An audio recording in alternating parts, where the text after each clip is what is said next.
गंगा नदी भारत की आत्मा है, मां गंगा जीवनदायिनी और सांस्कृतिक प्रतीक। इसका जल पवित्र माना जाता है और करोड़ों लोगों के लिए यह जीवन का आधार है। हिमालय की ऊंचाइयों से गंगोत्री ग्लेशियर में इसका जन्म होता है, जहां से भागीरथी नामक धारा निकलती है।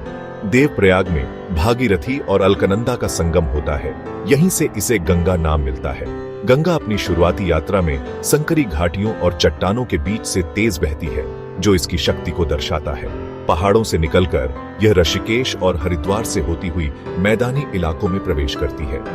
हरिद्वार वह स्थान है जहां गंगा पहली बार समतल भूमि पर आती है और यहीं से इसकी यात्रा भारत के उपजाऊ मैदानों में शुरू होती है।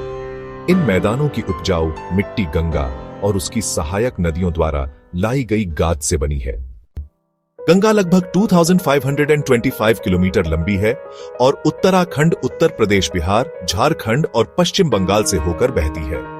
उत्तर प्रदेश में यह सबसे लंबा सफर तय करती है, जहां इसके किनारे कानपुर, प्रयागराज और वाराणसी जैसे ऐतिहासिक शहर बसे हैं। गंगा बेसिन भारत के कुल क्षेत्र का 26% है और यहां देश की 40% से अधिक आबादी निवास करती है। यह क्षेत्र भारत का अन्न का कटोरा कहलाता है, जहां भारी मात्रा में अनाज पैदा होता है। गंगा की यात्रा में यमुना, घाघरा, गंडक, कोसी, सोन जैसी कई सहायक नदियां मिलती हैं, जो इसके प्रवाह को और विशाल बनाती हैं।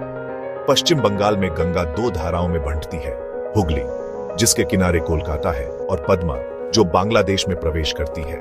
बांग्लादेश में गंगा ब्रह्मपुत्र और मेघना से मिलकर सुंदरबन डेल्टा बनाती है, जो दुनिया का सबसे बड़ा डेल्टा है। गंगा भारत की कृषि, अर्थव्यवस्था और पारिस्थितिकी का आधार है। इसकी उपजाऊ मिट्टी चावल, गेहूं, गन्ना जैसी फसलों के लिए आदर्श है और करोड़ों किसानों को आजीविका देती है। गंगा का जल सिंचाई, पीने के पानी, मछली पकड़ने और जल परिवहन के लिए जरूरी है।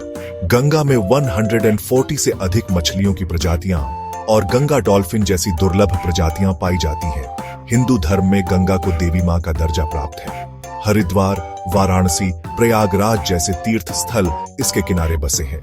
कुंभ मेला और गंगा आरती जैसे आयोजन गंगा के धार्मिक और सांस्कृतिक महत्व को दर्शाते हैं। गंगा भारत की संस्कृति, परंपरा और आस्था का जीवंत प्रतीक है। आज गंगा प्रदूषण और जलवायु परिवर्तन जैसी गंभीर चुनौतियों से जूझ रही है। शहरों का सीवेज, औद्योगिक कचरा और पूजा सामग्री नदी को प्रदूषित कर रहे हैं, जिससे इसका पानी जहरीला हो रहा है। ग्लोबल वार्मिंग के कारण हिमालयी ग्लेशियर पिघल रहे हैं, जिससे भविष्य में गंगा का जल प्रवाह घट सकता है। सरकार ने गंगा एक्शन प्लान और नमामि गंगे जैसी योजनाएं शुरू की हैं, लेकिन चुनौतियां अभी भी बनी हुई हैं। गंगा का संरक्षण केवल सरकार की नहीं, हम सभी की जिम्मेदारी है। हमें कचरा नदी में फेंकने से बचना चाहिए और दूसरों को भी इसके लिए प्रेरित करना चाहिए। एक स्वच्छ और स्वस्थ गंगा ही समृद्ध भारत की नींव है। आइए हम सब मिलकर मां गंगा को उसका गौरव लौटाएं।